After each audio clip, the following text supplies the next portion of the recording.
Hi అండి, అందరికీ నమస్కారం. Welcome to my channel. ఈ వీడియోలో ఇప్పుడే అందిన వార్త అండి. ఘోర విమాన ప్రమాదం జరిగిందండి. భారీగా కన్మూత పరిస్థితి అయితే చాలా దారుణం అని అయితే చెప్తున్నారండి ప్రాథమికంగా. సో దాని గురించి పూర్తి సమాచారం ఈ వీడియోలో తెలుసుకుందాము. వీడియోని ఎక్కడ స్కిప్ చేయకుండా ఎండ్ వరకు చూడండి ఫ్రెండ్స్.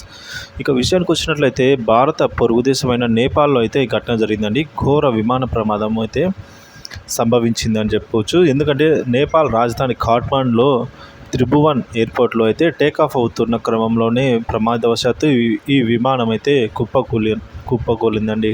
టేకాఫ్ సమయంలో అయితే రన్వే పై నుంచి జారిపోవడంతో మంటలు అంటుకుని విమానం పూర్తిగా దగ్ధమైపోయింది.